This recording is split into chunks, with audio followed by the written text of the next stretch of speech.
Salat maghrib telah datang. Setelah berwudu, mereka bertiga masuk ke musalla menunggu Wali Paidi. Wali Paidi berdiri masuk ke dalam musalla dan mempersilahkan pemuda Torikot ini untuk mengimami salat Isya. Tetapi pemuda ini tidak mau. Wali Paidi akhirnya maju dan dimulailah salat Isya berjamaah. Pemuda Torikot ini salat tepat di belakang Wali Paidi. Jadi pemuda ini dapat mendengar dengan jelas suara Wali Paidi. Tapi pemuda ini tidak mau mengulangi kesalahannya di waktu salat maghrib tadi. Sambil membaca Fatihah, pemuda ini mulai mengajak hatinya untuk berzikir Allah, Allah, Allah.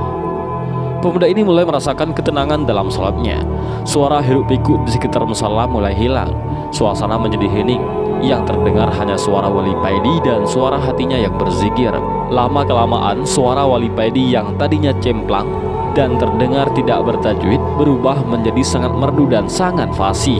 Suara dan bacaan Wali Paidi bagaikan suara dan bacaan imam Masjidil Haram. Setelah mendengar salam, barulah pemuda ini seakan tersadar kembali ke dunia. Setelah membaca wirid seperti pada umumnya, Wali Paidi mundur melaksanakan salat sunnah 2 rakaat. Setelah salat, Wali Paidi mendekati pemuda Torikoh ini. "Sampaian di sini saja dan mulailah berzikir seperti yang sampaian lakukan," kata Wali Paidi. "Iya Mas Paidi," jawab pemuda ini singkat. "Ingat pesan saya tadi," kata Wali Paidi lagi. Pemuda ini mengangguk. Setelah ketiga orang yang ikut jamaah tadi keluar, Wali Paidi berdiri mematikan lampu musala dan ikut keluar.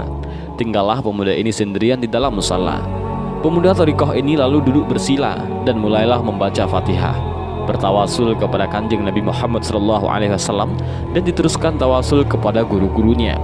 Setelahnya barulah pemuda ini mulai membaca wirid yang selama ini selalu istiqomah ia baca.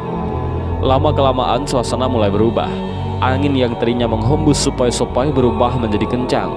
Satu persatu benda-benda yang berada di dalam musala mulai hilang satu persatu. Bahkan dirinya juga terasa ikut hilang, beriringan dengan hilangnya tubuh pemuda ini. Tampak di pengimaman ada cahaya putih yang kecil. Hanya cahaya ini yang nampak, karena semuanya telah hilang dalam pandangan mata pemuda ini. Dan dengan sayup-sayup mulailah terdengar suara orang yang berlalu lalang membaca takbir dan tahmid. Cahaya yang tadinya kecil mulai membesar dan teranglah seluruhnya. Dan tampaklah dengan jelas di depan pemuda ini bangunan segi empat yang tertutup kain hitam, yang di sekelilingnya terlihat banyak orang yang berjalan mengitarinya. Masya Allah, ternyata pemuda ini telah berada di Mekah, di dalam Masjidil Haram. Pemuda ini membatin, "Benarkah aku ini sekarang berada di Masjidil Haram?" Timbul keraguan di dalam hati pemuda ini. Dengan perlahan dia meletakkan tangannya di atas marmer masjid. Ada sesuatu yang hangat yang mengalir ke tangannya. "Ini marmer sungguhan," batin pemuda ini lagi. Lalu pemuda ini berdiri melihat lalu lalang orang-orang yang sedang bertawaf. Ratusan ribu orang berjubel jadi satu dengan pakaian putih saling bersahutan memuji Allah. Pemuda ini lalu teringat dengan pesan Wali Paidi.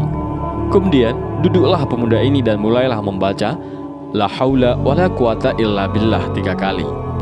Ketika bacaannya sampai ke bacaan yang ketiga, datanglah angin yang sangat kencang. Bumi Mekah serasa bergoncang, seakan-akan gempa. Dan tanpa bisa dicegah, tubuh pemuda Torikoh ini terguling-guling. Suasana menjadi gelap. Tubuhnya baru terhenti ketika menabrak sesuatu.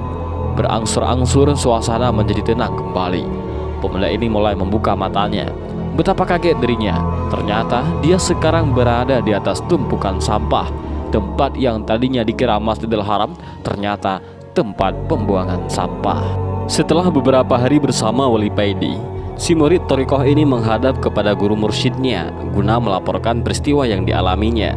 Kira-kira 10 meter dari gerbang pondok, si murid ini sudah disambut kawannya yang juga mondok di situ dengan berkata, "Kang, sampean udah ditunggu Mas Yai di depan musala pondok." "Loh, Yai sudah menunggu toh?" jawab si murid. "Iya Kang, tadi kira-kira setengah jam yang lalu aku disuruh Mas Yai membuat 2 kopi dan beliau berpesan, setelah membuat kopi, tolong taruh di depan musala dan cepat-cepat kamu ke pintu gerbang karena dulurmu akan datang," terang kawan si murid. Mereka berdua memasuki pintu gerbang.